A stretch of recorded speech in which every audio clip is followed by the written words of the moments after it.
Bienvenidos a Discusión y Resultados, un espacio para divulgar los productos científicos y tecnológicos revisados por pares y publicado por colegas en revistas indizadas. Mi nombre, Israel Aguilar Navarrete, soy doctor en tecnología avanzada, ingeniero mecánico de mi base. Es un placer estar aquí para divulgar el conocimiento que fue generado y publicado por colegas de nuestra área científica y tecnológica. Me acompaña para este espacio mi colega, el doctor Juan Manuel Prado Lázaro. ¿Qué tal, doctor? Buen día a todos aquellos que nos ven y nos escuchan. Es un capítulo más de este podcast titulado Discusión y Resultados. Un espacio, pues como bien lo menciona, que decidimos comenzar para dar a conocer trabajos propios de colegas, compañeros, alumnos de posgrado que tienen o ya han tenido la oportunidad de publicar algo en alguno de sus trabajos o estar proponiendo y promoviendo sus áreas de interés o de las cuales nos quieran compartir un poco. Como bien lo menciona, pues acompañante en este capítulo, me presento, mi nombre es Juan Manuel Prado Lázaro, ingeniero en materiales y doctorado en ciencias de la ingeniería. Y pues bueno, doctor, es un placer nuevamente estar un capítulo más con usted. Por ahí tenemos una gran invitada conocida. ¿Qué nos sabe decir, doctor? Pues hoy nos acompaña la doctora Enif Guadalupe. La doctora Enif nos va a venir a hablar sobre unas simulaciones que hicieron sobre una artesa, pero vamos a ver mejor primero una semblanza de la trayectoria de la doctora. Nuestra invitada, Enif Guadalupe Gutiérrez Guerrero, es doctora en ciencias en el área de física por la Universidad Michoacana de San Nicolás de Hidalgo y maestra en ciencias en el área de la física, siendo su base profesional como licenciada en ciencias físico-matemáticas, todas por la misma universidad. Cabe resaltar que cuenta con 4 postdoctorados en metalurgia en el Tecnológico Nacional de México, Instituto Tecnológico de Morelia. Actualmente es docente en el Instituto Tecnológico de Morelia, adscrita al Departamento de Ciencias Básicas en programas de licenciatura y participa en la maestría en Ciencias de la Metalurgia y en el doctorado en Ciencias de la Ingeniería, impartiendo programas alusivos a álgebra lineal, cálculo diferencial, entre otras. En el Tecnológico Nacional de México, Instituto Tecnológico de Morelia, la doctora Enif Guadalupe Gutiérrez Guerrero fue parte del grupo pionero en la elaboración de cursos online masivos y abiertos, mejor conocidos como cursos MOOCs en México en el área de matemáticas. La doctora Enif Guadalupe Gutiérrez Guerrero cuenta con publicaciones invitadas nacionales y extranjeras y con la dirección de tesis en licenciatura y posgrado. Ha presentado su trabajo de investigación en importantes foros internacionales como el Brazilian Metallurgy Materials and Mining Association Week en Río de Janeiro, Brasil, y el Science and Technology of Iron Making and Steelmaking en Kanpur, India. Actualmente cuenta con la distinción de nivel 1 del Sistema Nacional de Investigadores e Investigadoras y perfil deseable. Participa en diversos proyectos de investigación financiados por el Tecnológico Nacional de México. La misión de la doctora Enif Guadalupe Gutiérrez Guerrero es fortalecer sus capacidades científicas, humanísticas, tecnológicas y de innovación, participando en coloquios, jornadas internacionales de ingeniería y ferias vocacionales.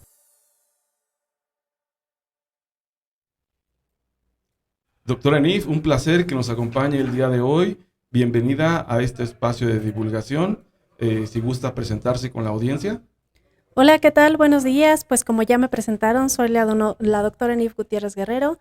Me encanta estar aquí. Muchísimas gracias por haberme invitado.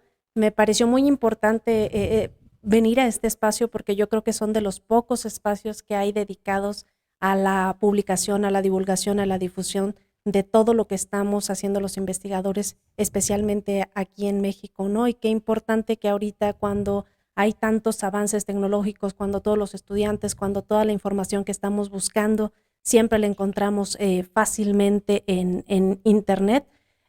Ahora podemos encontrar este medio donde nos puede brindar información directamente sobre los investigadores y las investigaciones que están haciendo y directamente sobre los autores de los papers, ¿no? Entonces, muchísimas gracias por la invitación.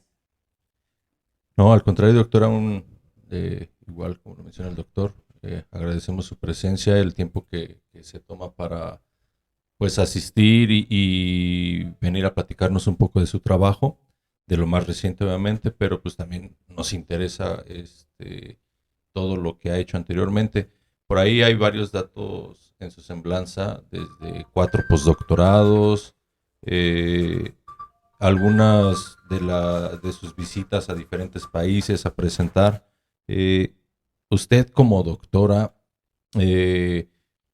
igual, inclusive como representante, como mujer en el área de la investigación, porque es muy cierto que no hay muchas mujeres investigadoras, al menos en el área de la metalurgia, pero ¿cómo es pues ser una representante investigadora y llegar a esos países y presentar?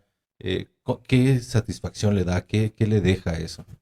Fíjate que es un poco complicado, de hecho, encontrar como un balance entre lo que es la vida familiar y la vida académica, ¿no? Encontrar los espacios suficientes para dedicarles tanto a tu desarrollo profesional, pero al mismo tiempo no dejar tu familia. Yo creo que eso es la parte más delicada. Ahora bien, como mujer, bien lo dices, al final de cuentas somos muy poquitas las mujeres que estamos en el área, entonces hay que aprender a relacionarse bien con todos los compañeros de una manera que podamos estar conviviendo y al final de cuentas no seas excluida, ¿no?, de todos estos grupos, porque finalmente uno busca las afinidades con las personas que te estás juntando, ¿no? Entonces esa parte es importante, pero yo creo que la parte más relevante de todo esto, me enfrento a los mismos problemas que se enfrenta cualquier compañero en el área, ¿no? Que es de repente alguna falta de apoyos para las publicaciones, encontrar un buen equipo de trabajo. He tenido mucha suerte de que en este momento cuento con un equipo de trabajo que me respalda, con el cual trabajamos muy bien, todos ellos son hombres, pero al final de cuentas hemos encontrado esa conexión para poder llevar a cabo nuestras publicaciones, ¿no? Dice que lo menciona bastante bien. Conozco a algunos de los colaboradores suyos, compañeros, amigos de trabajo, como el doctor Saúl, el doctor Barreto. Digo, no sé si hay más gente atrás, estoy seguro que sí. Y he tenido también el placer de conocer alumnos que han estado en ese grupo de trabajo. Tengo entendido por ahí que ahorita un joven se llama Dominic, está Sí. trabajando ahí con ustedes. Hace unos meses se tituló, no recuerdo exactamente su nombre, pero su apellida Prado. Creemos que inclusive que hasta somos familia. Entonces he tenido la oportunidad de conocer a varias personas. He escuchado muy buenos comentarios. Y es muy importante también lo que menciona. Voy a hacer un paréntesis aquí pequeño con la parte de la familia, ¿no? Porque digo, yo soy soltero, pero muchos de los colaboradores, perdón, o de las personas que han venido, pues son casados, casadas, y sí tienen que tener un balance, como usted lo dice, ¿no? O sea, tengo tanto tiempo para mi familia, tanto tiempo para trabajar, tanto tiempo para clase, tanto tiempo libre, y aún así, pues se dan el tiempo de asistir aquí con nosotros, ¿no? Entonces, esa es la manera de que nosotros le decimos, pues muchas gracias, y nosotros apoyarlos y ayudarles a esta parte de la divulgación, y dándoles pues obviamente la oportunidad de que crezca y se den a conocer tanto personalmente como las líneas en las que están trabajando actualmente. Y doctora, por ahí una pregunta más, porque usted lo mencionó ahorita, tengo un grupo de trabajos o tiene un grupo de trabajo usted de puros hombres y sé que se han adaptado bastante bien. ¿Cuánto tiempo llevan trabajando juntos? Ya tenemos casi 10 años, ¿no? De hecho, pues como ustedes lo mencionaban en mi semblanza, yo en realidad soy doctora en física de partículas, ¿no? Toda la parte de altas energías, estábamos trabajando con masas, con los quarks, con todo este tipo de situaciones, ¿no? Pero cuando yo llego aquí al Tecnológico de Morelia, pues me quedé sola porque al final de cuentas, pues aquí no es un área que se esté trabajando, ¿no? Entonces, pues recibí la oportunidad de integrarme a este equipo que ya mencionaste los nombres de las personas con las que estoy trabajando. Ellos me invitan a trabajar en esto y es muy impactante para mí porque al principio la terminología que ellos utilizaban yo simplemente no la entendía, ¿no? Por ejemplo, me hablaban de ollas, me hablaban de cucharas, yo realmente decía, pues, ¿para qué es esto? ¿Cómo se va a Sí. tratar? ¿Cómo se va a trabajar? ¿No? Entonces, con el estudio de los 4 postdoctorados que tengo en este caso, fue como yo me empiezo a adaptar a toda esta terminología, a todo lo que es el área de la metalurgia, y encuentro que al final de cuentas todo lo que yo aprendí en el área de física, todos los programas que yo empleaba allá, la forma en la que se resolvían las ecuaciones, los programas que empleaba, al final de cuentas todo eso lo estoy aplicando aquí. O sea, no fue conocimiento perdido o que simplemente ya lo abandoné, ¿no? Simplemente se le da como otra forma, otra interpretación y otra utilidad a esos datos que uno va obteniendo, ¿no? Fíjese que justamente iba a ir a esa parte a esa parte, y ya empezó a contestarme por ahí. ¿Cómo es que inicia realmente este cambio? Porque pues son temas completamente diferentes, bueno, sus estudios Sí. con las líneas de investigación que ahorita se encuentra trabajando. Esa sería como mi pregunta. O sea, ¿qué paredes tuvo que tumbar? ¿Qué cosas tuvo que hacer para poder integrarse de una buena manera? Y la otra, ¿cómo se consiguen 4 postdoctorados, ¿no? Porque luego, digo, yo en mis tiempos de licenciatura, cuando me tocaba ser moderador, de repente decía, con 2 postdoctorados, y dice, pues, ¿cómo le hacen, no? No solamente la parte del tiempo, porque luego no sabemos, o sea, uno sabe que son 1 o 2 años, ahorita ya son de 2 a 4, pero ¿dónde encontrar programas para la gente que está escuchando o viendo esto, que están interesadas en hacer un postdoctorado? ¿Dónde existen esos programas para que se animen, para que digan, ay, hice 4 postdoctorados, que la verdad mis respetos, uno está con uno y dice, no me alcanza el tiempo, no sé cómo hacerle, ¿no? Sí, muy bien. Mira, en mi época, hace unos 10 años que estamos hablando de esta situación, había el programa, creo que todavía está vigente, un programa de PRODEP. Entonces aquí la parte importante es también que te acerques con gente que conoce, ¿no? Porque a veces uno se aísla y no conoce todos los programas que hay, ¿no? Entonces en este caso estaba PRODEP y PRODEP te permitía estudiar un postdoctorado durante 2 años, pero tenía la restricción de que tenía que ser prácticamente después de que tú te hubieras doctorado, luego tenías que entrar, en este caso, a PRODEP, ¿no? Y después de eso, entré con el postdoctorado apoyado o financiado, en este caso, por CONACYT, con 2 años más.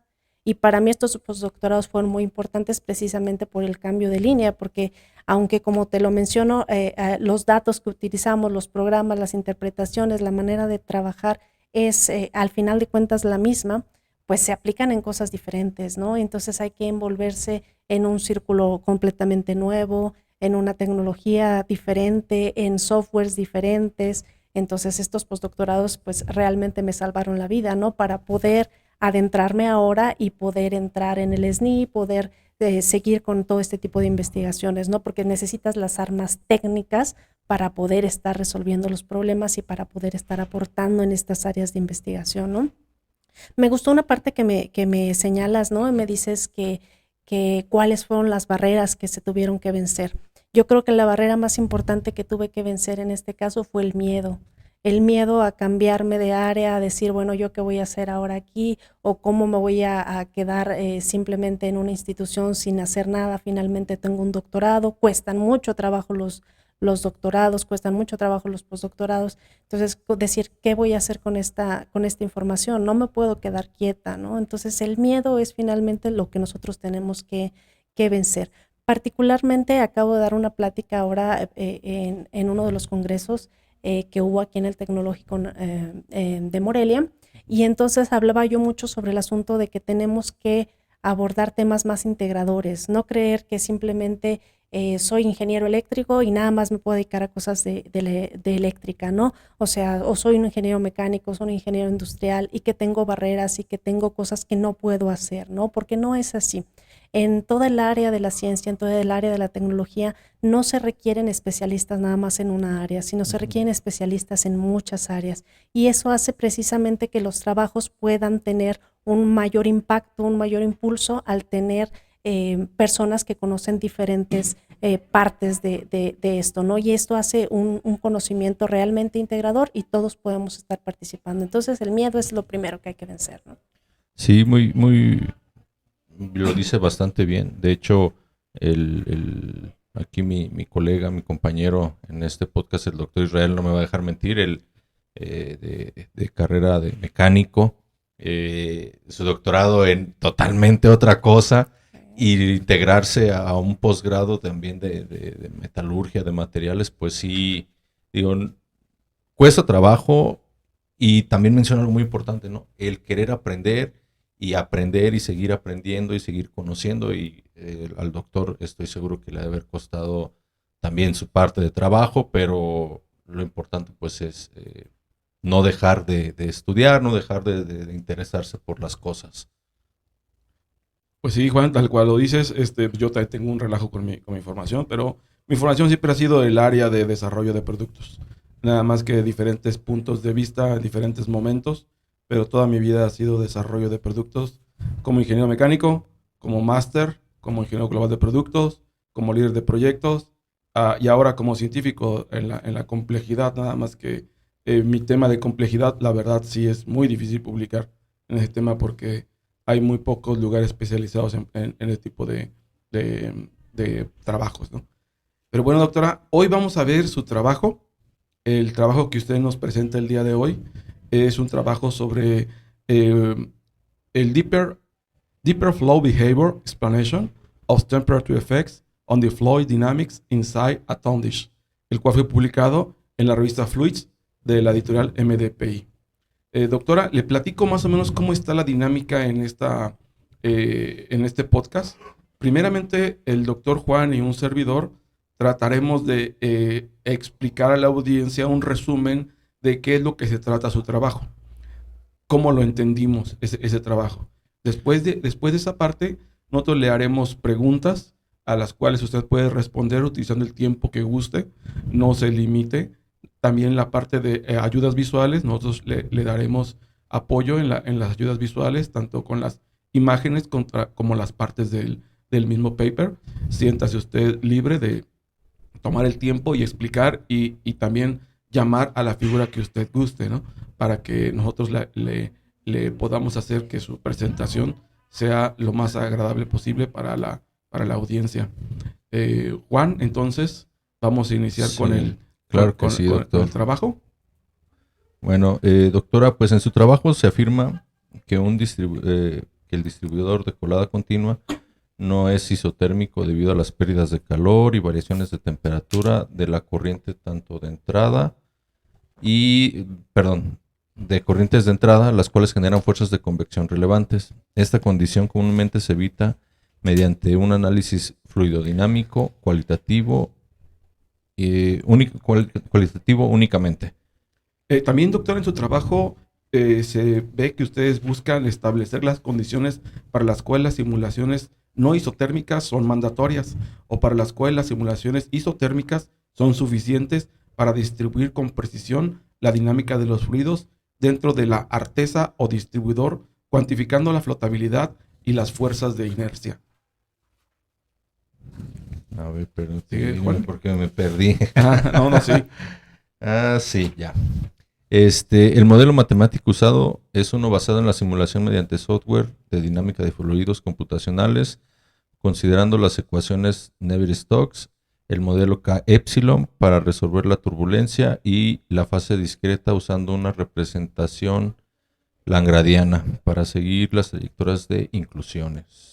En sus resultados, doctora, se muestra que la temperatura no afecta significativamente los porcentajes de la fracción de volumen o los resultados del tiempo de residencia del medio. Sin embargo, magnitudes de velocidad mayores en condiciones no isotérmicas que en condiciones isotérmicas y cambios notables en la dinámica de fluidos cae entre los isotérmicos y no isotérmicos. En todas las zonas donde las fuerzas de flotación se observa que las fuerzas de inercia dominan. Debido a estos resultados se concluye que las simulaciones isotérmicas pueden describir con precisión el comportamiento del flujo en distribuidores como los dispositivos de control de flujo que controlan la dinámica de fluidos, pero simulaciones sin dispositivos de control o con una dinámica de fluidos débil. La dependencia de los dispositivos de control requieren simulaciones no isotérmicas. Bueno, con esto, doctora, ya planteamos de una manera muy simple y muy llana lo que el doctor Juan y yo entendimos de su trabajo, pero ahora necesitamos que nos platique el interés, cómo usted llegó a interesarse en ese tipo de simulaciones o ese tipo de investigaciones. Le reitero que puede tomarse el tiempo que usted guste para hacer estas precisiones de cómo nació el interés de esta investigación. Y otra cosa también que a la audiencia le es interesante, porque ya le hemos comentado anteriormente, en la parte de los nombres que le dan a los elementos en el argot de cada industria, luego cambia, ¿no? Por ejemplo, aquí al distribuidor, algunos le dicen Artesa, es el Tondish. Incluso algunos le dicen nada más Tondish, aquí en México. Sí. Le dicen en inglés. En Europa es una Artesa, en algunos países de Centroamérica Artesa, pero pues su nombre más ingenieril es un distribuidor, ¿no? Cosas así que usted nos pueda también ayudar, porque tenemos esas situaciones de que, pues, el lugar donde vamos le llamamos como le dicen allí, ¿no? Sí, así es. Pero aquí, como llegamos a un amplio campo de investigadores, podemos encontrar que a lo mejor alguno le cambie el nombre y ya cuando le dice usted el nombre correcto, dice, era eso. Bueno, doctora, le dejo, usted nos pide explicar la motivación de su investigación. Sí, gracias. Pues déjame empezar con esta palabra, ¿no? Con el Tundish, sí, efectivamente es común decirle de esta manera, pero básicamente porque lo estamos tomando del idioma del inglés, ¿no? Entonces, si estamos hablando en español, entonces tendría que ser distribuidor. Al menos aquí en México la palabra más común es distribuidor. Si nos vamos a países como Argentina, seguramente sería Artesa. Entonces, pues yo voy a hablar acerca del distribuidor. ¿Qué me motivó para hacer este trabajo? Bueno, pues al final de cuentas, dentro de lo que yo trabajo en mi campo de investigación es básicamente la colada continua. Y la colada continua comienza, pues tiene básicamente dos reactores metalúrgicos. El primero es el distribuidor y el segundo es el molde. Pero dentro del distribuidor es el último de estos reactores en el cual el acero se encuentra completamente en estado líquido. Y es en este lugar donde aún se pueden hacer ajustes en las composiciones químicas para el acero. También se trata de homogenizar el acero, de que se mezcle lo mejor posible para que todo el acero que salga del distribuidor al final de cuentas cuente con las mismas propiedades físicas y particularmente de temperatura, ¿no? Entonces, por esta razón, es uno de los temas más investigados dentro de lo que es la colada continua.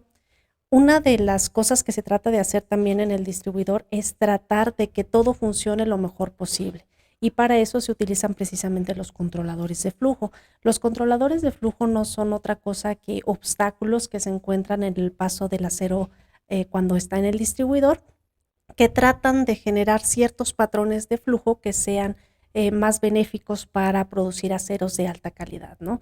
Dentro de estos controladores de flujo, los más comunes es el inhibidor de turbulencia, que como su nombre lo dice, pues inhibe la turbulencia debido a que el acero entra con una gran velocidad y con una gran turbulencia. Una vez que llega a la tobera, impacta con este inhibidor de turbulencia, reduce esta turbulencia y al mismo tiempo este controlador de flujo nos manda el acero hacia la parte superior del distribuidor, ¿no? Y con esto que logramos, pues en la parte superior del distribuidor está una capa delgada de lo que llamamos escoria, y esta capa es muy funcional porque todas las impurezas que nosotros llamamos inclusiones pueden quedar removidas en esa escoria. Entonces, este es el tipo de patrones de flujo que nosotros buscamos. Una vez dicho esto, pues creo que es bastante claro por qué muchos de los investigadores enfocan sus esfuerzos en tratar de estudiar el comportamiento que tiene el acero en el distribuidor. Pero hay básicamente dos grupos de investigaciones, ¿no? Por un lado, hay investigadores que nada más enfocan sus estudios en condiciones isotérmicas, es decir, donde las temperaturas no tienen ninguna relevancia. Y ellos nos dicen que pues básicamente si tenemos controladores de flujo no va a haber una influencia fuerte de la temperatura. Pero También es necesario decir que cuando uno simula el distribuidor en condiciones isotérmicas, pues es más fácil de simular, es una simplificación que se hace, toma un menor tiempo computacional el hacerlo bajo estas condiciones. Recientemente, y también pues gracias a que ahora las computadoras tienen mucha más potencia, son más eficientes, la cantidad de núcleos que se han adicionado, los avances tecnológicos que hay en este campo, pues resulta que ya se pueden hacer con cierta facilidad o con mucha mayor facilidad estos estudios en condiciones con temperatura.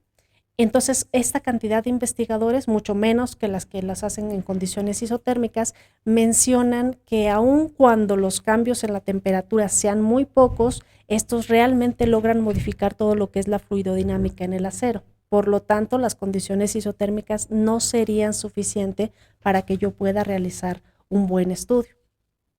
Aún así, existen investigadores, por ejemplo, que han hecho los dos estudios, ¿no? Entonces hacen una comparación entre lo que son el comportamiento con condiciones isotérmicas y con condiciones no isotérmicas. Han cambiado la forma del distribuidor, los tamaños, las condiciones de la velocidad de colada, por ejemplo, también las modifican. El número de salidas que tiene el distribuidor también es otro de los factores que están cambiando. Y dentro de estas investigaciones, algunos de ellos dicen que efectivamente la temperatura no tiene un mayor efecto y otros tantos dicen que sí tiene un efecto y que es muy fuerte, ¿no? Entonces, cuando nosotros en el equipo de trabajo empezamos a leer toda esta parte del estado del arte, lo que ya sabíamos que se había hecho, todas estas investigaciones, pues llegamos a la conclusión de que teníamos que ahondar en este tema para lograr abonar en estas investigaciones y decir, bueno, bajo qué condiciones sí son importantes y bajo qué condiciones no son relevantes estas condiciones no isotérmicas. Ok, doctora, pues justamente de allí va a ser una de las primeras preguntas que le vamos a hacer, porque para empezar este tipo de análisis uno tiene que empezar a hacer consideraciones relevantes, incluso hasta el sistema de coordenadas, y el lagrangiano, euleriano o un sistema convolutivo, el sistema que tú quieras manejar, ¿no? Además también las consideraciones sobre los materiales a emplear, las condiciones, incluso si el material lo puedes considerar newtoniano o no newtoniano en su momento. Todas esas consideraciones de iniciales nos gustaría que nos las platicara, doctora, para poder empezar a plantear este trabajo. Muy bien, entonces dentro de estas consideraciones lo primero que hicimos fue establecer condiciones para el flujo, ¿no? Por ejemplo, consideramos que la gravedad solamente está actuando hacia abajo en el sentido del eje Y negativo. Consideramos un sistema de coordenadas en 3 dimensiones, el más usual que es el cartesiano.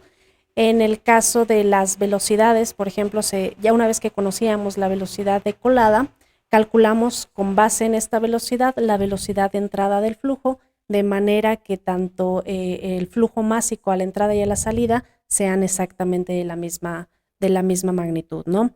También estamos considerando 3 fases, tratando de hacer que nuestra simulación sea lo más similar a los datos o a las condiciones en las que trabaja la planta, ¿no? Entonces consideramos 3 fases para esto. La primera fase, la fase primaria, consiste en una fase de acero. Arriba de lo que es el acero tenemos lo que es una capa de 70 milímetros de escoria, y arriba de esta capa tenemos otra capa de acero que tiene un espesor de unos 100 milímetros, ¿no? Para considerar, por ejemplo, el efecto de la temperatura, entonces utilizamos condiciones de pérdida de calor en todo lo que son las paredes y en todo lo que son los controladores de flujo. Y las paredes se consideraron que estaban hechas de magnesia con estas propiedades físicas, ¿no? En el caso de las inclusiones, entonces estamos tratando de hacer un estudio estadístico que nos pueda ayudar a decir realmente cómo se comportan las inclusiones, ya que tienen un comportamiento bastante aleatorio. Entonces utilizamos 9 tamaños de inclusiones. Empezamos con los tamaños más chiquitos, porque los tamaños de inclusiones más chiquitas estamos hablando de unas 1 a 10 micrómetros. Son las más abundantes y las que en general son mucho más difíciles de remover precisamente por su tamaño. También consideramos inclusiones entre los 40 y los 60 micrómetros para simular el comportamiento de las inclusiones que son de tamaño mediano. y también consideramos inclusiones grandes, es decir, de inclusiones de 100 micrómetros hasta los 200 micrómetros. Estas inclusiones en general son más fáciles de remover debido a que son mucho menos densas que el acero, ¿no? Entonces tratamos de hacer todo este estudio al mismo tiempo para poder abonar realmente información que fuera útil para resolver el problema que nos planteamos. Doctora, bueno, ya nos habló ahorita de los supuestos y consideraciones principales para este modelo físico, pero ¿qué nos puede comentar sobre el análisis de los patrones, de los patrones fluidinámicos en la simulación numérica, así como para la turbulencia y los campos de movimiento de las líneas de corriente? Ok, muy bien. Entonces, lo que utilizamos aquí son un modelo matemático, y este modelo matemático se basa básicamente en las ecuaciones de Navier-Stokes. Estas básicamente las podemos entender como la ecuación de continuidad y la ecuación de momento.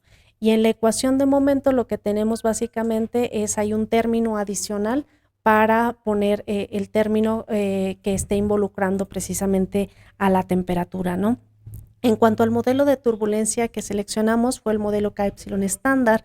La razón de seleccionar este modelo es que es uno de los modelos computacionales que son más eficientes, pero al mismo tiempo no son tan pesados, ¿no? Entonces podemos resolver el problema en un tiempo razonable, y ha demostrado que es muy eficaz para resolver muchos problemas ingenieriles de distintos tipos, ¿no? Pero para no quedarnos con un nivel tan simple, utilizamos un modelo un poquito más elevado, pero dentro de esta misma familia, que es el modelo K epsilon realizable. Este modelo nos ayuda mucho porque nos permite simular de una mejor manera aquellos flujos que tengan recirculaciones o que tengan una mayor complejidad, ¿no? Y esto se debe a que básicamente tiene una corrección en cómo calcula la viscosidad, ¿no? Entonces estamos empleando este método. Por otro lado, para el caso de las inclusiones, estamos utilizando el método lagrangiano, debido a que las inclusiones tienen un movimiento bastante aleatorio dentro del distribuidor. Entonces, en este modelo básicamente tratan de balancear todas las fuerzas que están aplicándose sobre la partícula, ¿no? En este caso sobre la inclusión. Y las fuerzas que trabajan son, por ejemplo, la fuerza de arrastre. La fuerza de arrastre es simplemente la fuerza que está tratando de hacer que la inclusión siga el movimiento o la trayectoria que tiene el mismo acero. En el caso también, por ejemplo, tenemos la fuerza de gravedad y la fuerza de flotación. Ambas fuerzas aplican solamente en la dirección vertical, es decir, solamente producen movimientos ascendentes o descendentes en la inclusión. También consideramos las fuerzas por masa virtual, que básicamente nos dice cuál es la fuerza que es necesaria para acelerar el flujo que está alrededor de lo que es la inclusión. Y también consideramos la fuerza por gradiente de presión, que da cuenta del efecto del cambio de las presiones en los diferentes puntos que estemos trabajando. Ok, bueno, doctora, ya nos platicábamos sobre las condiciones,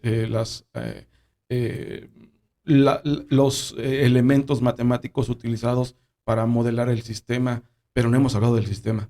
Ahora me gustaría que hablemos sobre, sobre su modelo en sí, el que tiene. Yo voy a llamar aquí algunas de las figuras que usted tiene en su paper para poder describir de una manera más adecuada, que usted nos pueda hablar sobre estas figuras que vemos aquí en su paper. Nos gustaría que nos platicara sobre esas figuras, doctora.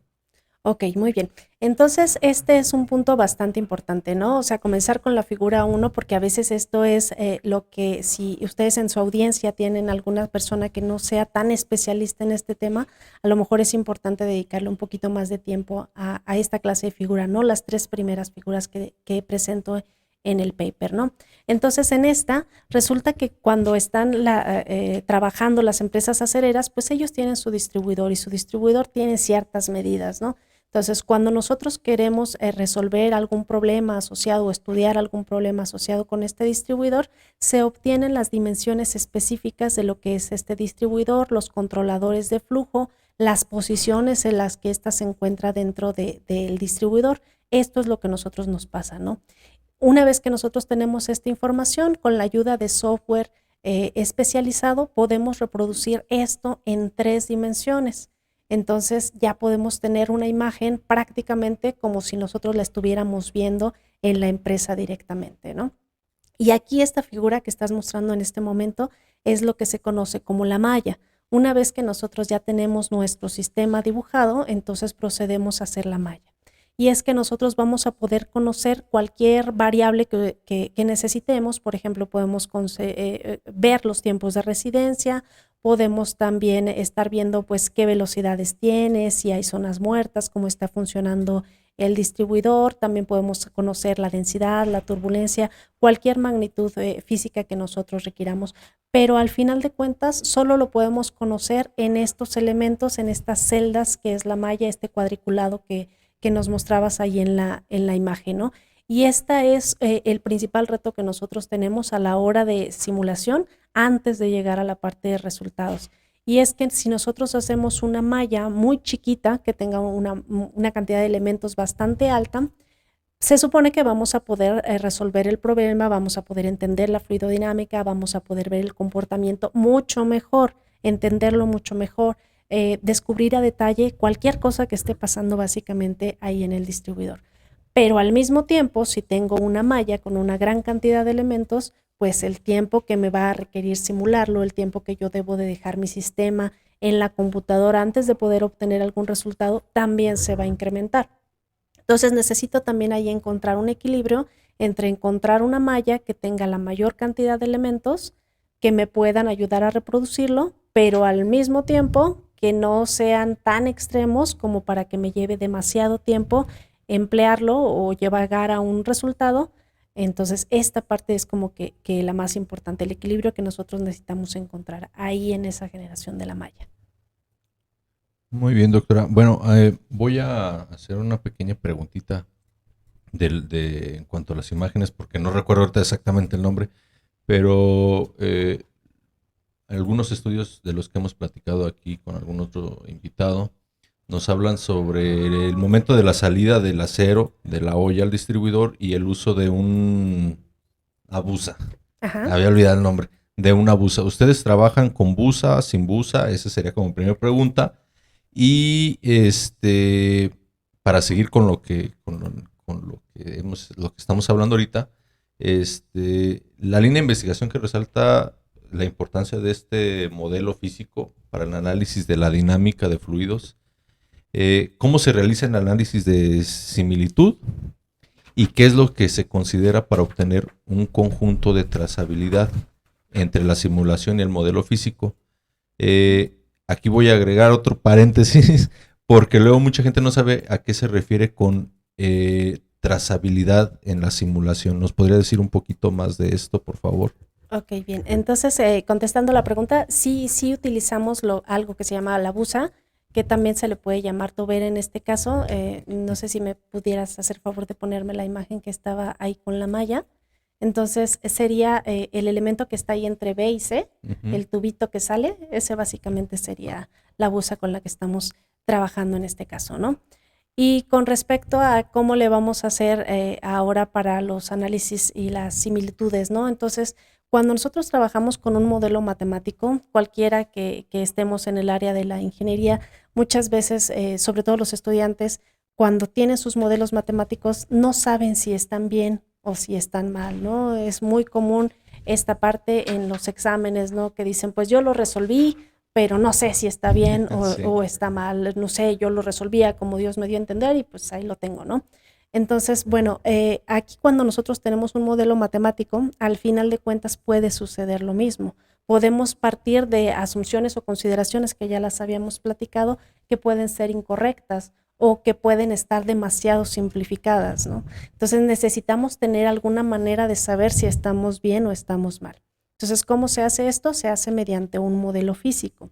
¿Qué es un modelo físico? Así como te decía que nosotros nos pasan las dimensiones del distribuidor y las pasamos a la computadora, pues hacer un modelo físico significa que nos dan las dimensiones y realmente vamos a construir algo, ¿no? Entonces, vamos a reproducir esas dimensiones, ese distribuidor que nos están mandando tal cual. no podemos trabajar obviamente con las mismas condiciones que trabajan en la empresa, ¿no? Entonces en la empresa estamos hablando de que el acero está a 1800 grados centígrados, ¿no? O sea, sería completamente inviable que nosotros lo hiciéramos en una universidad. Entonces lo que hacemos es, en lugar de utilizar ese acero a 1800 grados centígrados, utilizamos agua. Entonces, ¿por qué podemos utilizar precisamente agua? Pues porque resulta que a esa temperatura que trabaja el acero, si lo comparamos con el agua y lo tenemos a temperatura ambiente, entonces tienen una viscosidad muy similar. Entonces nos permite hacer ese cambio. Por otro lado, los distribuidores a lo mejor te pueden llegar a medir varios metros de longitud, ¿no? Entonces también se necesita que tengamos un espacio suficientemente grande como para que podamos estar trabajando en ese lugar. Y si hablamos de costos, pues obviamente se elevan bastante, ¿no? Y entonces de repente es un poco complicado llegar a esta parte si no tienes financiamiento de algún lado, ¿no? Entonces nosotros utilizamos el acrílico, pero de todas maneras, pues la verdad es caro, ¿no? Entonces también hay que reproducir lo que son los controladores de flujo, ¿no? Entonces las paredes que se emplean en este caso para todo lo que es el distribuidor, en este trabajo en particular, fueron hechas de acrílico, 12 milímetros de espesor para que no haya problema de que se vaya a romper o que vaya a haber alguna filtración, ¿no? Y para tratar de ahorrar en costos, estos modelos físicos generalmente se hacen a escala. Nosotros utilizamos una escala de 1/3 siguiendo los criterios de similitud de Freud que nos permiten hacer precisamente estos escalamientos. Entonces, cuando nosotros obtenemos las magnitudes que estamos midiendo ahí, a lo mejor la velocidad o el tiempo, no son exactamente las que nosotros vamos a reportar, sino que vamos a utilizar una correspondencia con algunos valores para el escalamiento, y entonces ya, después de que hacemos eso, ya podemos resolver tal cual como si estuviéramos nosotros en la planta, ¿no? Y es hasta este momento que entonces podemos empezar a ver qué pasó con nuestros resultados del modelo físico y si el modelo matemático que nosotros elegimos bajo las condiciones, bajo las consideraciones y asunciones que nosotros escogimos, si son congruentes o no lo son, pero es hasta este momento y después de que el sistema en el modelo físico se deja trabajando por unos 5 minutos para que llegues a alcanzar un estado básicamente estable donde ya no te están cambiando realmente en forma brusca los patrones de flujo con respecto del tiempo, ¿no? Entonces hasta ese momento es que podemos empezar a ver las similitudes. Pues bueno, doctora, ya aquí usted nos viene empujando a llegar a la parte que de este podcast es la que más nos interesa, ¿no? Porque ya anteriormente ya planteamos motivación del trabajo, también planteamos las consideraciones, los modelos matemáticos, consideraciones, incluso hasta condiciones que se asumieron para trabajar, las bases que ya usted gentilmente nos explicó, pero vamos a llegar a la parte de discusión y resultados, que justamente en su trabajo ustedes escogieron unirlo, ¿no? Resultados y la discusión en el mismo trabajo. Nos gustaría que empezamos a platicar con esto que ya usted nos está llevando, con la validación matemática de sus simulaciones, digámoslo así. Evidentemente, todo tiene que ser validado, ¿no? Y tenemos que buscar una forma adecuada de validarlo, ¿no? También porque, como usted comenta, a lo mejor las consideraciones matemáticas no fueron correctas, pero también a veces la modelación matemática, la modelación física también puede no ser incorrecta, puede ser incorrecta, ¿no? Entonces, en ese sentido, nos gustaría que nos platicara sobre sus resultados fluidodinámicos, tanto en la parte de simulación como en la parte de validación física. Tiene una figura, en la figura 4, ¿no? Usted los modela, ahí nos muestra más bien el comportamiento de un trazador que pusieron para ver cómo se mueven las líneas de corriente en su sistema físico. Lo maneja usted en 3 momentos de tiempo, ¿no? Y en esos 3 modelos de tiempo también usted tiene los tiempos en la parte matemática y los tiempos en la parte real. Nos gustaría que nos platicara esa parte, ¿no? Y cómo los colorantes se van mezclando, ¿no? Nos gustaría que nos platicara en esa figura. Ahorita se la pongo para que también la tenga. ¿Sí, doctora? Sí, gracias. Bueno, entonces vamos a platicar sobre esta parte de lo que es la validación. Es importante ponerlo en varios tiempos porque pues necesito demostrar que realmente el comportamiento que yo estoy obteniendo en el caso del modelo físico es reproducido por mi modelo matemático, ¿no?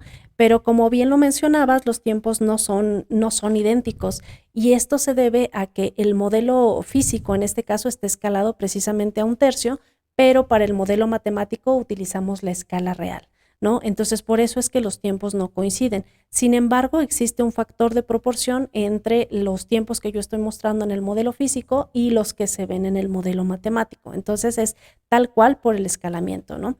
Entonces, necesitamos ver, pues, si realmente los estoy reproduciendo de forma correcta, ¿no? Entonces, en la primera imagen para el modelo físico se encuentra en la parte de arriba, el modelo matemático se encuentra en esta figura en la parte de abajo. En los dos modelos, una vez que alcanzaron el estado estacionario, se inyectó un trazador, que básicamente lo podemos entender como una especie de colorante, ¿no? Entonces, en las dos primeras imágenes, en la figura A y en la figura B, podemos ver que el flujo no sale completamente homogéneo de los dos lados, sino que está inclinado solamente en uno de los lados, ¿no? Es el primer comportamiento. En la imagen, en la segunda, que ya sería la imagen, déjenme ver, la imagen C y la imagen D, entonces ahí ya lo que estamos viendo es que cuando el flujo llega, choca con lo que es el inhibidor de turbulencia, y este precisamente lo redirige hacia la parte superior del distribuidor, y vemos un comportamiento similar tanto para el modelo matemático como para el modelo físico. En el tercer caso, ya cuando es el último de los tiempos en los que estoy comparando, se empieza a apreciar que el trazador ya empieza un movimiento descendente, ya se empieza a redirigir hacia lo que es la salida del distribuidor, ¿no?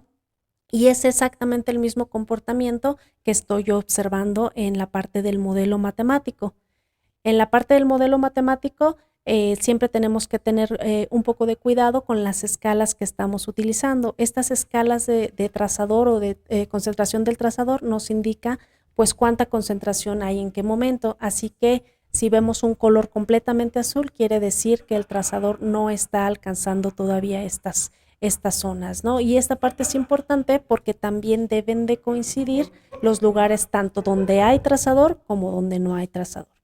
De esta imagen logramos hacer la validación porque logramos entender que en realidad me están reproduciendo la misma fluidodinámica en los dos casos, por lo tanto ya puedo decir que mi modelo matemático está validado. Una vez que tenemos esto, también nos dedicamos a hacer un análisis de cuál era el efecto que tenía el hecho de estar haciendo un rescalamiento del distribuidor. Entonces colocamos en una de las imágenes, en la primera imagen que ustedes están apreciando, el distribuidor con un modelo matemático, pero escalado a 1/3. Y del otro lado, en su figura B, vemos el mismo modelo matemático, pero ahora se encuentra a una escala real. Y pues bueno, apreciamos básicamente otra vez nuevamente el mismo comportamiento, y apreciamos sobre todo la existencia de un circuito corto. El circuito corto quiere decir que el acero básicamente está encontrando una forma más fácil, un camino más corto para llegar a lo que es la salida del distribuidor, y este tipo de fenómenos no son deseables porque me están indicando que si en ese flujo que hubiera inclusiones, que hubiera cosas que yo no quiero que tenga mi acero, que las quiero remover, que las quiero desaparecer ahí en la parte superior utilizando la escoria, no lo voy a lograr porque ese circuito corto simplemente las va a agarrar y se las va a llevar hacia lo que es la salida, ¿no? Pero este circuito corto lo aprecio tanto en el modelo escalado como en el de escala real, ¿no? Pero a veces también es un poco complicado nada más ver de las figuras, ¿no? Es necesario también poder puntualizar cuál es el efecto de todo esto que estoy viendo. Y para eso, en la parte de abajo de la imagen, en la figura C, entonces ahí estoy mostrando la comparación de las RTDs, que básicamente nos indica el tiempo que está pasando mi trazador en el acero, y ahí tengo mi concentración contra mi tiempo adimensional, ¿no? Entonces, cuando hacemos estas dos gráficas para los dos modelos matemáticos, lo que yo encuentro es que la RTD tiene muchas similitudes, la curva se parece mucho en los dos casos. Si acaso una es ligeramente un poquito más alta, pero la otra curva la tengo un poquito más ancha, ¿no? Entonces, bueno, hay que cuantificar estos valores. y lo hicimos mediante el cálculo de las fracciones del flujo, en este caso del volumen pistón, del volumen mezclado, del volumen muerto, y encontramos diferencias muy pequeñas, apenas un 4%. Básicamente lo que esto me dice es que si yo quiero reproducir, si yo quiero estudiar, si yo quiero entender o quiero hacer alguna mejora en el comportamiento fluidodinámico del acero que yo tengo en la empresa que está trabajando con este distribuidor, pues puedo usar bien mi modelo físico que está escalado a 1/3 o cualquiera de mis dos modelos matemáticos, ya sea el que está a escalado a 1/3 o el de escala real. Entonces los tres me van a reproducir de forma confiable y precisa todo lo que yo pueda observar en este distribuidor. Doctora, me voy a atrever a salirme un poquito no salirme completamente del tema, pero sí algo que me surgió un poco duda, porque, bueno, yo estuve trabajando un tiempo en la industria, mi jefe directo es el maestro en ciencias Raúl Guzmán, no sé si lo conoció, de hecho estudió la maestría aquí, junto con Ricardo Chávez, me parece, si mal no recuerdo su apellido. Ellos estuvieron aquí trabajando la maestría y estuvieron trabajando simulación y modelos físicos, y me hablaba mucho del efecto pistón. Cuando íbamos a la parte de colada continua y revisábamos el proceso, me hablaba mucho del efecto pistón. ¿Podría decirnos, para las personas que no conocen, qué es el efecto pistón, el efecto muerto, creo dijo, y dijo uno más? El mezclado. El mezclado, para que también la gente que nos está escuchando o que nos ve, pues identifique un poquito esa parte, y luego regresamos un poco al tema, si no es molestia. No, claro que no. Entonces, a ver, cuando hablamos de volumen pistón, quiere decir el volumen que se está moviendo de la forma más parejita posible, como si fuera tal cual un pistón dentro del distribuidor. Entonces tendrían que tener el mismo tiempo de residencia y es el flujo que está moviendo casi junto, ¿no? En el caso del volumen mezclado, quieres al revés, ¿no? Que esté continuamente mezclándose el de arriba con el de abajo, con el de los lados. Ese es el volumen mezclado. Y en el caso del volumen muerto, este tipo de volúmenes no lo queremos. Quiere decir que está asociado con velocidades muy bajas, prácticamente como si el flujo no se estuviera moviendo. Pero hablábamos que pues la temperatura del acero está a 1800 grados y que hay pérdidas de calor, ¿no? Entonces, si yo tengo una parte del flujo que prácticamente no se me está moviendo, que prácticamente está quieto, me va a generar problemas porque se me va a estar a lo mejor hasta solidificando ahí porque tiene una temperatura muy baja. Entonces, ¿cuándo quiero volumen pistón y cuándo quiero volumen mezclado? Cualquiera de los dos está bien y depende de para qué lo necesites, ¿no? Si tú vas a hacer, por ejemplo, un cambio de grado, es decir, vas a estar colando un acero de cierto tipo, con ciertos tipos de propiedades y tú lo vas a cambiar, pues lo que quieres es que todo salga parejito para que no se te vaya a ensuciar y en algún momento poder cortar. Pero si no, a lo mejor lo que quieres es hacer que tenga más volumen pistón. Y cuando tiene un volumen más pistón se refiere a que estas curvas que yo te mostraba con las RTDs sean más altas. Y se ha dicho muchas veces en distintos papers que cuando tú tienes un volumen pistón alto logras una mayor remoción de las inclusiones y si remueves más inclusiones vas a tener un acero de mayor calidad. Entonces estas dos clases de volúmenes son siempre las que se tratan de procurar, ¿no?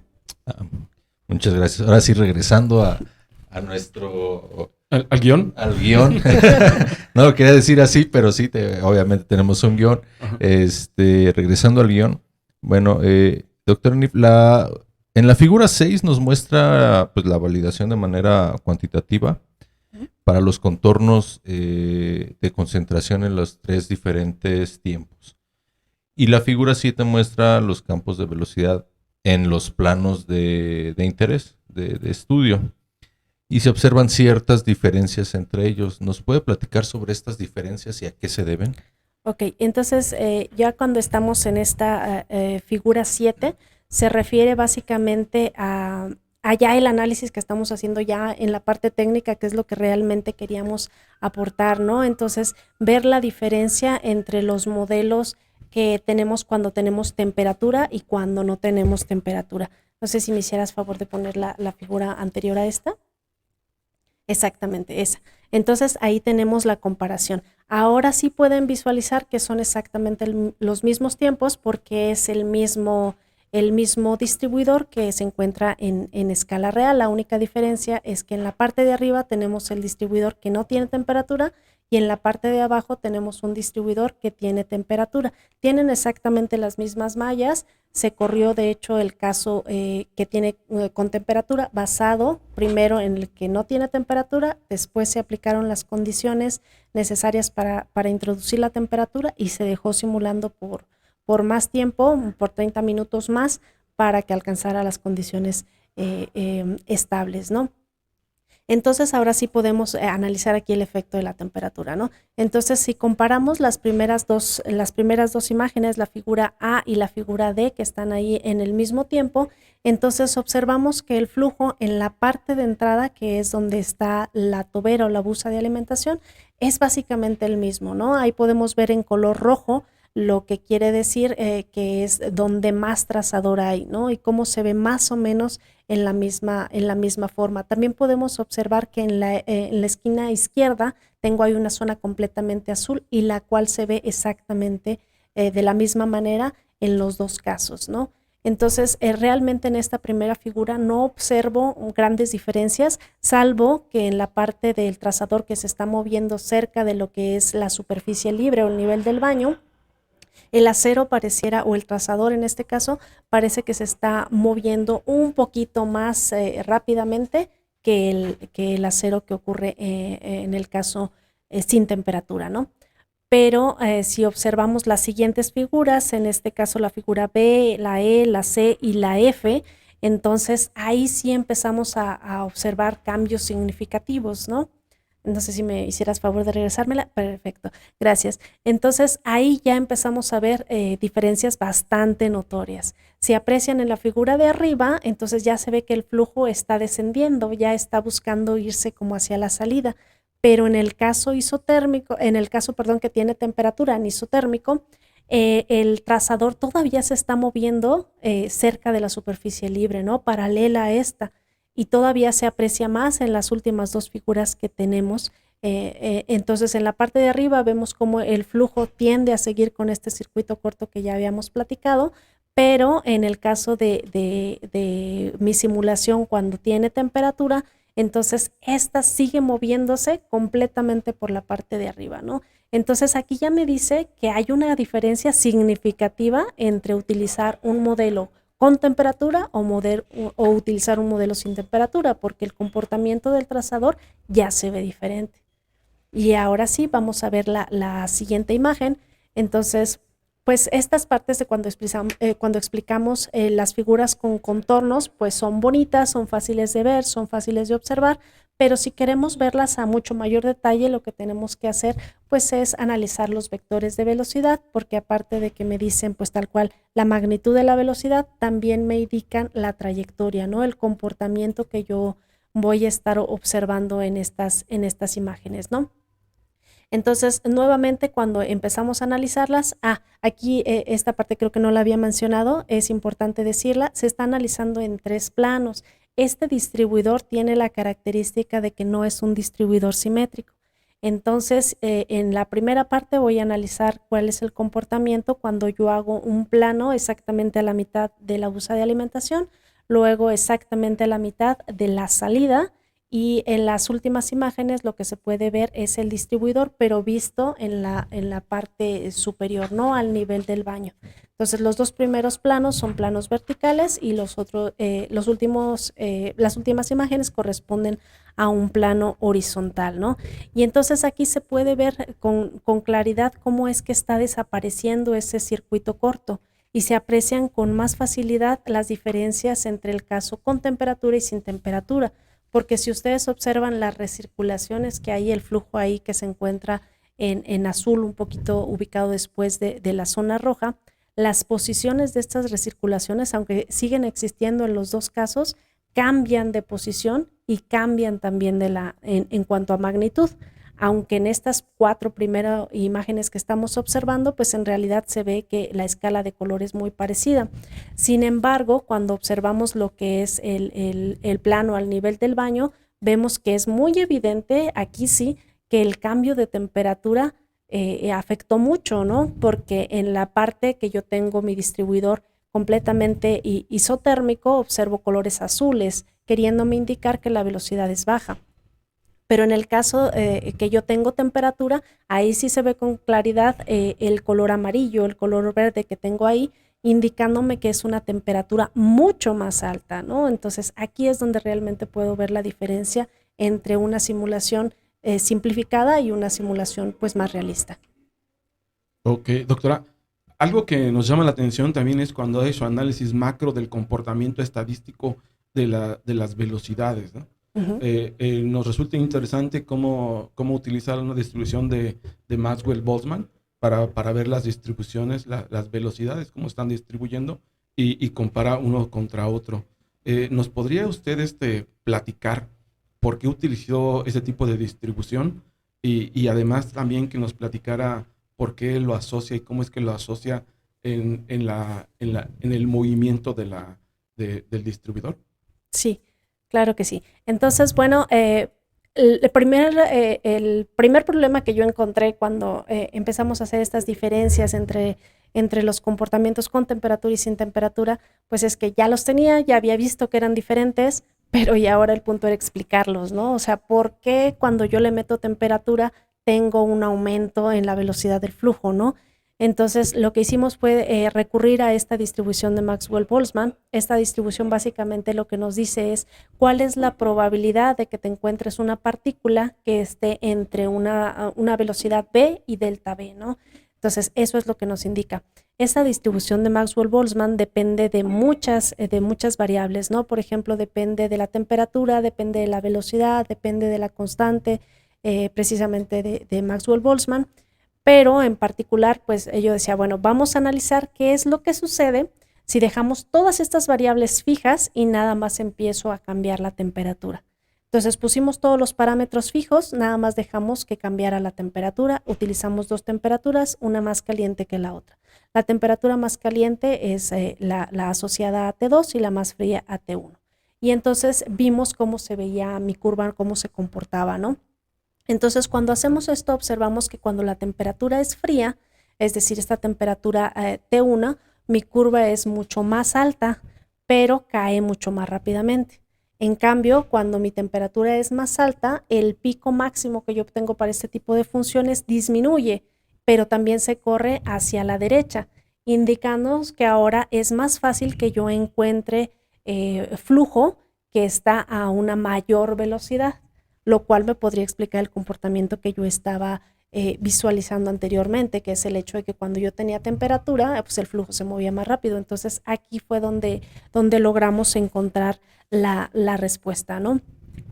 Entonces, pues básicamente decíamos, pues esas diferencias se deben a los incrementos de temperatura, las variaciones de temperatura, porque también puede haber zonas un poquito más bajas, ¿no? Y entonces decidimos hacer un estudio precisamente de cómo se estaba comportando la temperatura en las diferentes partes del distribuidor y seguimos analizando los tres planos que ya habíamos comentado, ¿no? Entonces vimos pues que el acero más caliente se encontraba en la parte central del distribuidor. De hecho, más bien se encuentra donde está la zona de alimentación, ¿no? Que ahí es donde luego llega y entra el acero, y que se iba enfriando conforme iba llegando o iba moviendo hacia la salida del distribuidor, ¿no?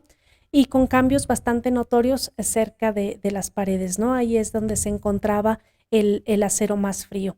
Y en particular, pues si ustedes observan las primeras dos figuras que se encuentran en la parte alta, las figuras A y C, entonces vemos que en realidad los cambios no son muy notorios, no son muy significativos. De hecho, nada más se aprecian unos 3 grados de diferencia, unos 3 Kelvin, perdón, entre la figura A y la figura C. Pero estos cambios en la temperatura son más notorios cerca del nivel del baño, ¿no? Entonces ahí sí podemos apreciar mayores diferencias. Y luego pues decíamos, bueno, pues qué fuerza, al final de cuentas, si yo quiero un cambio en el comportamiento del flujo, pues siempre está asociado con fuerzas, ¿no? Entonces, ¿qué fuerza podría estar relacionada con lo que son los cambios de temperatura? Y pues esta fuerza es básicamente la fuerza de flotación, que es la que se ilustra en la parte de abajo de esta figura, ¿no? Entonces, esta fuerza de flotación se debe a los cambios, a los gradientes de temperatura, no necesariamente donde la temperatura es más alta tenga una mayor fuerza de flotación, sino donde tenga estos gradientes de temperatura más altos, ¿no?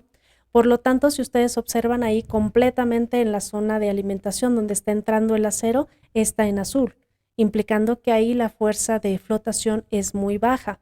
Y en la mayor parte de lo que es el distribuidor también veo valores bajos para esta fuerza de flotación, pero hay zonas donde se ve que tiene un mayor efecto y ese mayor efecto sería, si se fijan, ahí en las zonas que tengo con azul clarito en la imagen B y cerca también de lo que es la zona de salida y obviamente cerca de las paredes por la misma razón, ¿no? Fíjese, doctora, que justamente iba a preguntar sobre la fuerza de flotabilidad y a qué se debía, y ya nos adelantó la respuesta que tiene que ver con la temperatura. La relación que tiene la figura 11 de su trabajo con la figura 10 habla precisamente sobre la magnitud, la fuerza de inercia y cómo se comporta con respecto a la temperatura, pero ¿qué nos puede decir de estas dos figuras, pero cuando hablamos sobre la magnitud en base al número de Richardson? Porque es algo que toma ahí muy en cuenta para describir estas figuras. Ok. Entonces, de la información que nosotros obtuvimos de las gráficas anteriores, pues era primero que cuando yo tenía un modelo que sí consideraba la temperatura, aumentaba la velocidad. Y otro de los efectos que vimos, pues es que se quitaba completamente el fenómeno del circuito corto, ¿no?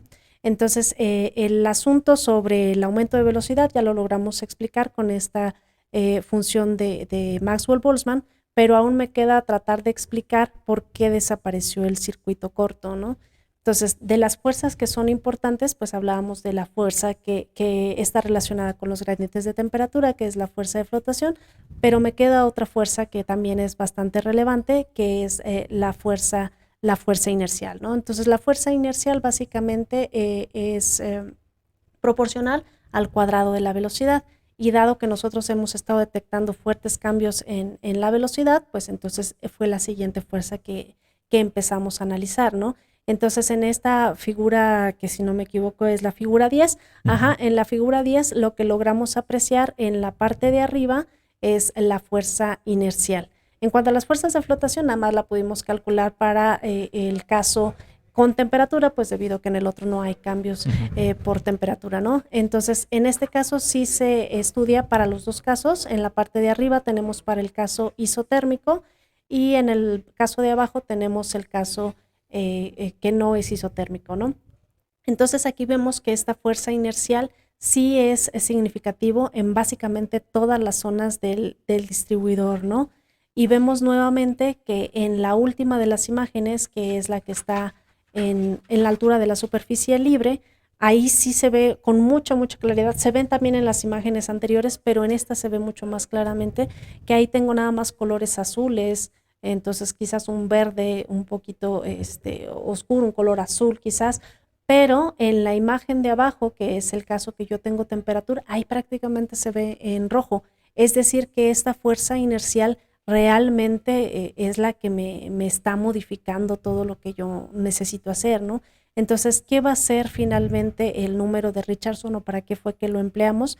Pues resulta que el número de Richardson nos calcula la razón entre esta fuerza de flotación y mis fuerzas inerciales. Entonces, con el número de Richardson yo puedo empezar a saber pues cuál de estas fuerzas es las que está dominando y en qué zonas están dominando.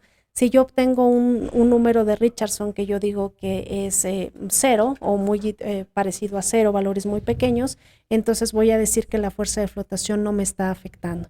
Por el contrario, si mi número de Richardson tiene un número alto, un valor alto, entonces yo voy a decir que pues en realidad es mi fuerza de flotación la que está dominando, y este valor del número de Richardson es precisamente lo que se muestra en la imagen número 11, ¿no? Entonces, en esta imagen lo que estamos viendo es que en la zona de entrada, que es donde está la busa de alimentación, entonces ahí tengo un color azul. ¿Qué me dice esto? Que la fuerza inercial es la que está dominando. Todo lo que yo vea con azul quiere decir que la fuerza inercial es la que domina. Sin embargo, también tengo zonas en rojo. Estas zonas en rojo me estarían indicando las posiciones donde el flujo está dominado por el efecto de la fuerza de flotación. Y ahí están marcadas en particular con el número 1, 2, 3, 4 y 5, ¿no? Y estos valores vamos a ver dónde ocurren. Ocurre en el número 1, donde habíamos dicho que era una zona de baja velocidad. Ocurre en el número 2, que es donde se estaban dando las recirculaciones, que habíamos comentado que las recirculaciones cambiaban de posición y no solamente cambiaban de posición, sino que también cambiaban de intensidad.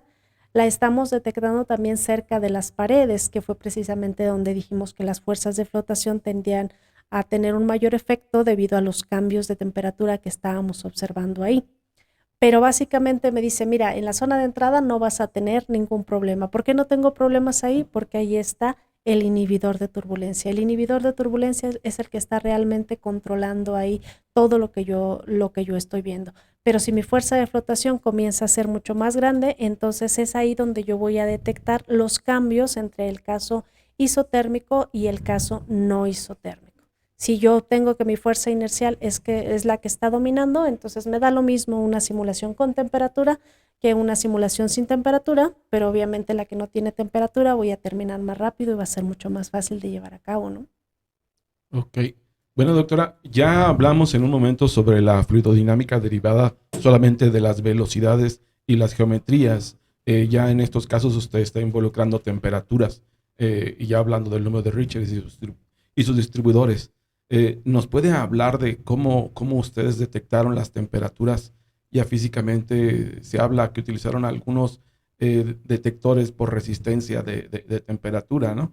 Y los tamaños, y que también detectaron algunos tamaños de inclusiones interesantes, ¿no? Principalmente a mí lo que me llama la atención es justamente la figura 12, que es una figura de la distribución, pero ahora con la temperatura. No sé si nos puede platicar de esa parte.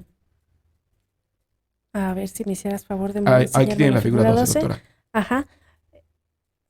Sí, entonces, bueno, cuando nosotros queremos hacer esta clase de estudios y que queremos cuantificarlos, insisto en que las imágenes se ven bonitas y nos pueden dar información importante sobre lo que está ocurriendo a detalle, pero al final de cuentas lo importante es cuantificarlo, ¿no? Entonces, cuando uno logra cuantificar los efectos que uno está observando, es cuando realmente podemos decir de qué magnitudes estamos hablando y cuál es el efecto real de todo lo que estamos observando, ¿no? Entonces, en este caso, lo que vemos en esta imagen es la RTD para el caso que tiene temperatura y para el caso que no tiene temperatura. En el caso que no tiene temperatura, está ubicado por esta línea que se encuentra punteada, y en el caso isotérmico, se encuentra con la línea que está completamente seguido en negro, ¿no?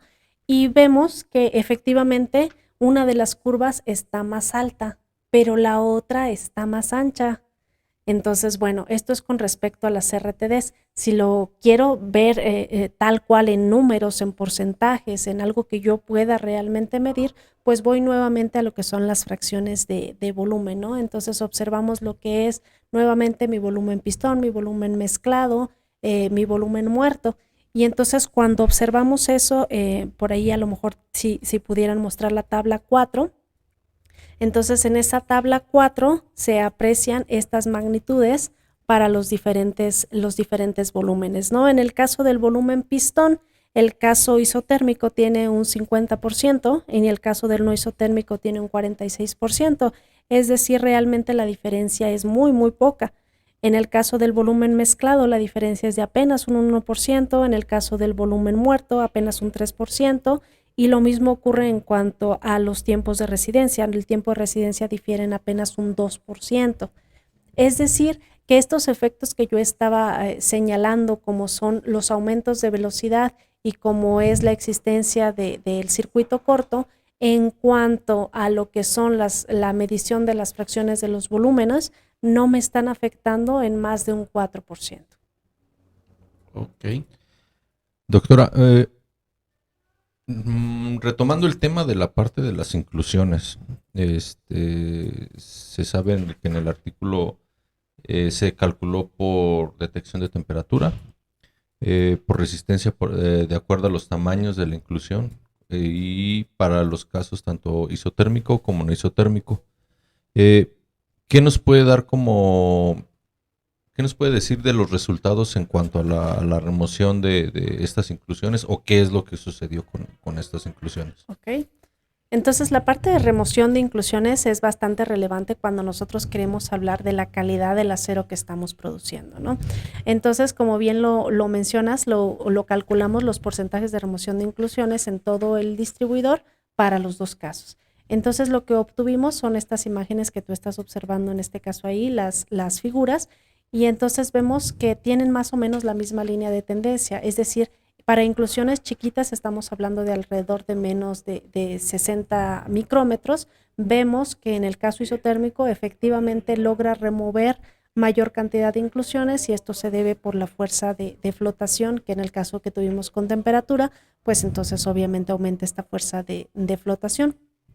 Encontramos que para las inclusiones mayores a los 60 micrómetros ya la diferencia entre el caso isotérmico y el no isotérmico realmente no reflejan mucha diferencia, que cuando aumentas el tamaño de las inclusiones también se va elevando la cantidad de inclusiones que puedes remover. Pues obviamente las inclusiones más chiquitas siempre son las más difíciles de remover. En el caso de las inclusiones más grandes, hablemos de inclusiones de mayores a 100 micrómetros, ya prácticamente todas se remueven y esto se debe a que las fuerzas de flotación son grandes y obviamente mis inclusiones comienzan a ser mucho menos densas que lo que es el acero, favoreciendo pues que logren ser removidas en la capa de escoria.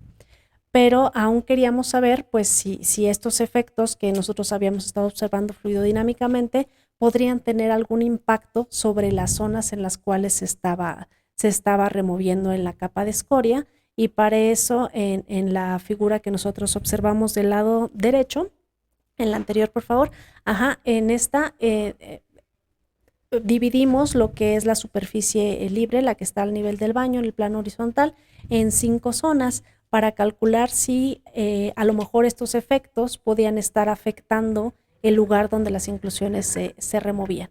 Nuevamente se aprecia que en el caso isotérmico sí se logran remover una mayor cantidad de inclusiones, pero en cuanto a las zonas de remoción, a las zonas preferenciales donde esta remoción ocurre, realmente no hay muchas diferencias. Si ustedes observan, estas principales zonas de remoción se encuentran en lo que es las zonas cercanas a lo que es mi zona de entrada, que está remarcada ahí con un círculo, el primer círculo que ustedes observan, y después cómo esta cantidad de inclusiones removidas va disminuyendo conforme me acerco a la zona más cercana a la salida, que está ubicada ahí con un circulito, el segundo circulito que ustedes pueden apreciar.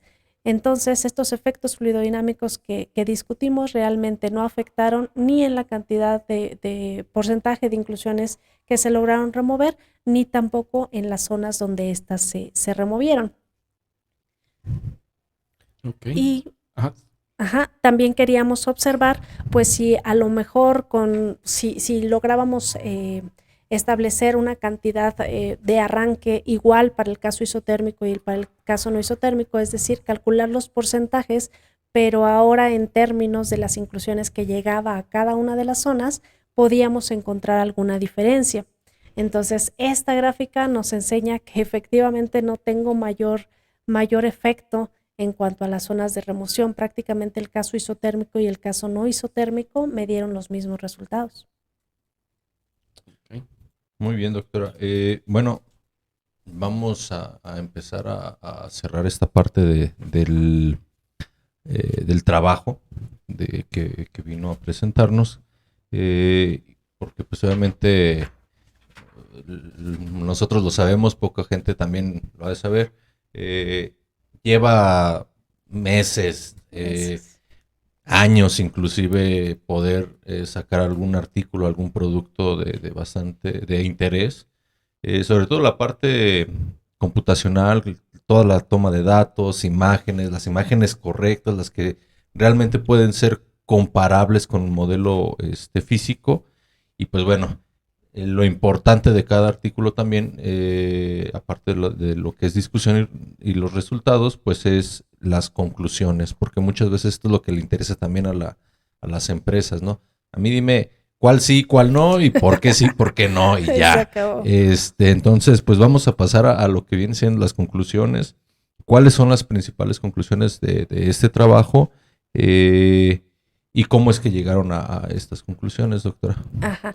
Entonces, en el trabajo se llegó básicamente a 5 conclusiones, ¿no? Entonces, en la primera, lo que logramos establecer es que si nosotros queremos estudiar la fluidodinámica bajo las condiciones que operan en la empresa, nos da lo mismo si utilizamos un distribuidor modelado físicamente a escala 1/3, nos da lo mismo si podemos utilizar un modelo matemático a escala 1/3 o si lo queremos a escala completa. La idea a lo mejor de hacerlos a una escala más pequeña pues es reducir el tiempo computacional o tener una malla mucho más fina para lograr determinar todos los elementos que yo quiero estudiar, ¿no? Pero al final de cuentas me da lo mismo si empleo cualquiera de ellas, la diferencia va a ser máximo de un 4% en mis resultados, en mis valores medibles, ¿no? Como segunda conclusión tenemos que siempre que nosotros utilicemos un modelo bajo las condiciones de temperatura, donde hay gradientes de temperatura y por lo tanto va a haber fuerzas de flotación, entonces siempre el fluido que yo tengo va a tener una mayor temperatura que en el caso obviamente que no tiene temperatura, y esto acorde a la distribución de Maxwell-Boltzmann. Como tercera es que cuando nosotros tenemos un distribuidor donde las fuerzas inerciales estén dominando, entonces en esos casos realmente me va a dar lo mismo un modelo con temperatura que un modelo sin temperatura. Pero si las fuerzas de flotación empiezan a ser más significativas, entonces ahí sí es necesario observar los cambios detalladamente porque me pueden estar dando valores alterados, ¿no? Ahí ya va a haber diferencias significativas. Como cuarta conclusión, tenemos que en el caso del manejo de las inclusiones, en nuestro caso particular de estudio no encontramos mucha diferencia ni en cuanto a los porcentajes que se lograron remover, ni en cuanto a las zonas donde lo hicieron.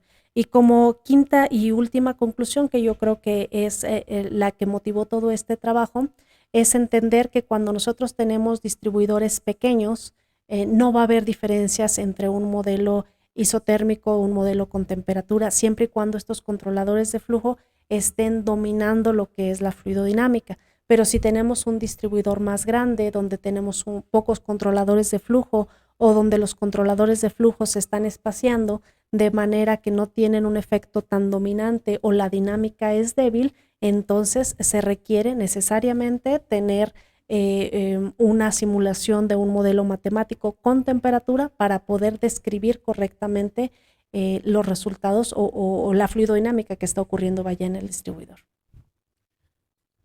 Doctora, pues muchísimas gracias. Con esto ya le dimos una vuelta completa a tu trabajo.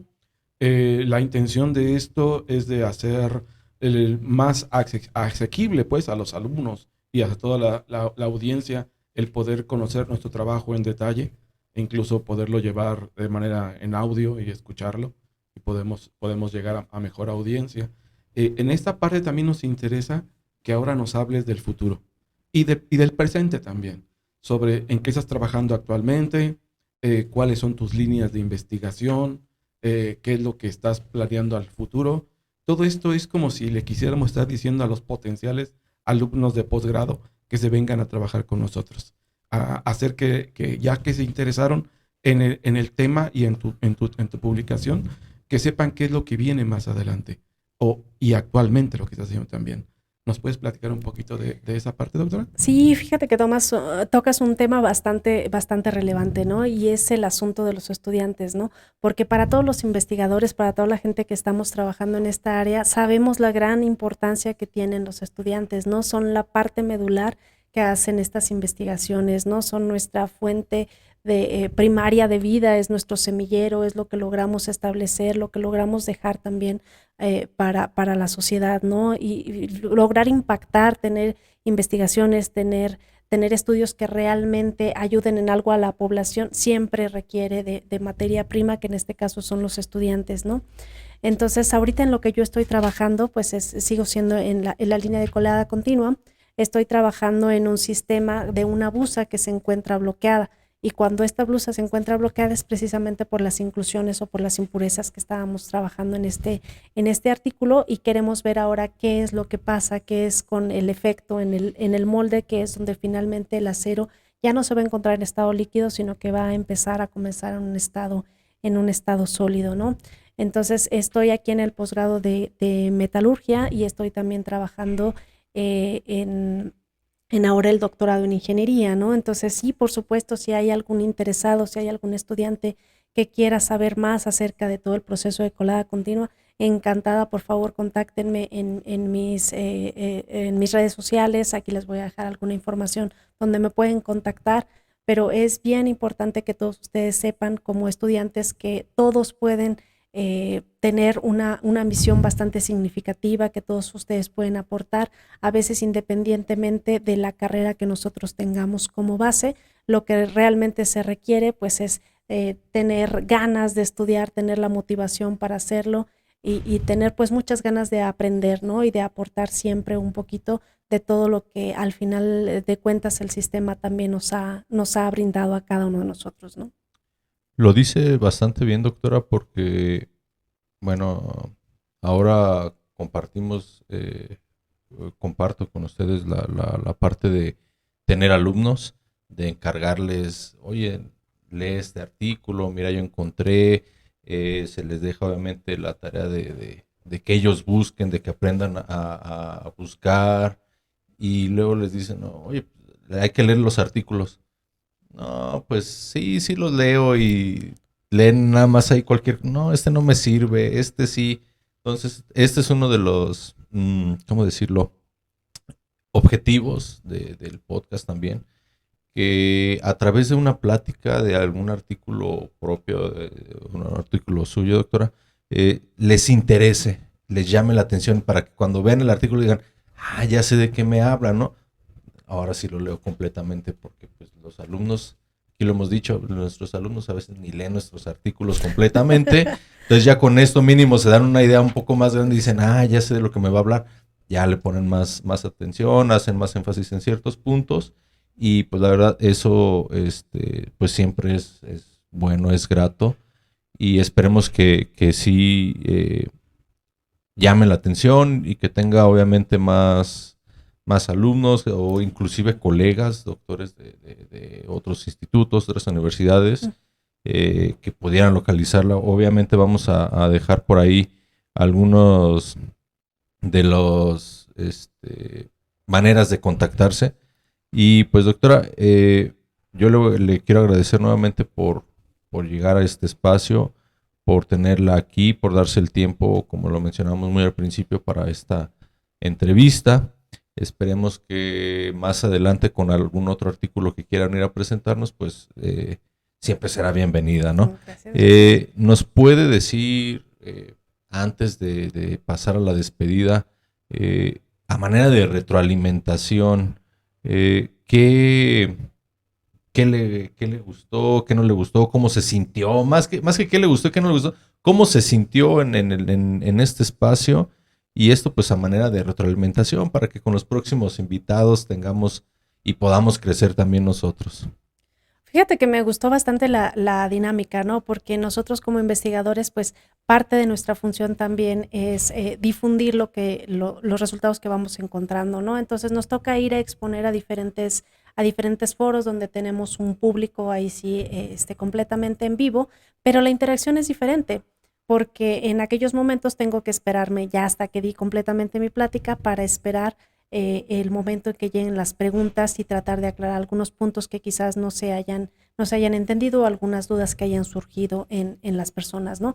Y en este caso fue diferente porque de algunas de las cosas que yo estaba trabajando o que yo estaba mencionando, uno siempre cuando lo expone piensas que lo estás haciendo bien, que lo estás haciendo de manera clara y conveniente, ¿no? Pero el hecho de que ustedes hayan estado aquí y hayan podido estar pues interrumpiendo en algunas ocasiones para decir, oye, esto no quedó claro, vamos a aclarar esto, ¿cómo ves este punto de vista? Llevando como esta lógica, entonces es diferente porque nos permite pues ir aclarando los puntos en el momento que surgen y no al final cuando ya a lo mejor ya hasta se nos olvidó la pregunta que teníamos, ¿no? Entonces me pareció muy dinámico, muy didáctico. Creo que es importante que los estudiantes pudieran tener acceso a esto y como bien dices, al final de cuentas queda grabado en video, ¿no? Entonces, si en algún momento tengo interés sobre este video o sobre cualquier otro de los que ustedes hayan estado generando, puedo recurrir a buscar en su catálogo de personas el tema que sea de mi interés, ¿no? Y poder entonces en ese momento a lo mejor escribirle al investigador que haya estado en ese momento para que entrar en contacto con él, aclarar dudas o incluso pues poder realizar alguna colaboración, ¿no? Entonces, muy didáctico, muy dinámico, me gustó, ¿no? La forma es bastante agradable. Doctora, pues un placer haberte tenido aquí presentando tu trabajo y qué bueno que te gustó. Nuestra intención es que los colegas podamos discutir aquí los productos científicos y tecnológicos que ya, aunque han sido reportados y revisados por pares en revistas indizadas, falta el hacérselo llegar a un público más grande. Porque como comentamos aquí, el premio Nobel no lo dan al que trabaja más, sino al que citan más. Entonces, necesitamos que nuestro trabajo se difunda, llegue a más lectores, que el final de nuestra intención es tener citas en nuestros papers. Al tener citas en nuestros papers, estamos cada día más cerca de tener el premio Nobel. Entonces, necesitamos que nos citen. Y para que nos citen, necesitamos que nuestro trabajo se divulgue, se llegue a todas partes. Y también, como lo mencionas, el discutirlo con colegas no es igual que te lo revise un editor. Porque muchas veces mandamos el trabajo escrito para un editor, no para un colega. Entonces necesitamos que nuestro trabajo también se pueda divulgar a nivel colega, no a nivel editor. Porque a veces quitamos o agregamos cosas porque es el criterio del editor que tiene un perfil más amplio pensando en su revista más que en la misma investigación. Entonces, por eso también nos es importante tener ese tipo de espacios para poder comunicar a nuestros colegas, alumnos y a un público en general, productos científicos y tecnológicos, pero de una manera universal. Entonces, muchísimas gracias, doctora, por estar aquí con nosotros. Doctor Juan, ¿quieres agregar algo? Sí. Doctora, bueno, obviamente en la parte de abajo del video vamos a poner algunos datos de usted que nos otorgó. Va a estar desde nuevamente el título del trabajo, el número de OI para que lo puedan descargar los alumnos, personas interesadas. Por ahí va a estar el ResearchGate y su número de ORCID para que puedan localizarla. Obviamente, como no ponemos teléfono ni nada por el estilo, es más fácil que por ahí puedan ya localizar buscando su correo electrónico, etcétera, ¿no? Y pues obviamente que nos ayude a difundir su video, los videos anteriores, que se suscriban, que nos ayude a que alumnos suyos o con los que se encuentre, colegas, pues se suscriban a nuestro canal, le den like obviamente a los diferentes videos, que los escuchen, y si tienen alguna duda, comentario, pues con todo placer nosotros se las sabremos llegar a usted. Y pues bueno, eso en la parte del trabajo. No queda más que ya empezar a despedirnos. Yo le agradezco nuevamente el tiempo y la intención y las ganas de querer compartir este espacio, tanto con el doctor Israel como conmigo. Yo me despido, que tengan buen día. Doctora, ¿gusta decir algo más antes de cerrar este capítulo? Sí, muchas gracias. Bueno, yo quiero agradecer primero por la invitación. La verdad, todo un placer haber estado en este podcast con ustedes, doctor Israel, con el doctor Juan. Realmente fue bastante agradable estar aquí. Espero lograr haber transmitido lo que es el esqueleto y el corazón de mi trabajo de investigación y esperemos que aquí estemos próximamente con otro paper. Pues muchísimas gracias y hasta la próxima. Bueno, muchísimas gracias. Despedimos, cerramos este episodio de discusiones y resultados. Recuerdo el número de OI del artículo, así como los datos de ResearchGate y ORCID, tanto de la invitada como de un servidor, el doctor Juan, se encuentran en la descripción de este video. Muchísimas gracias. Hasta pronto.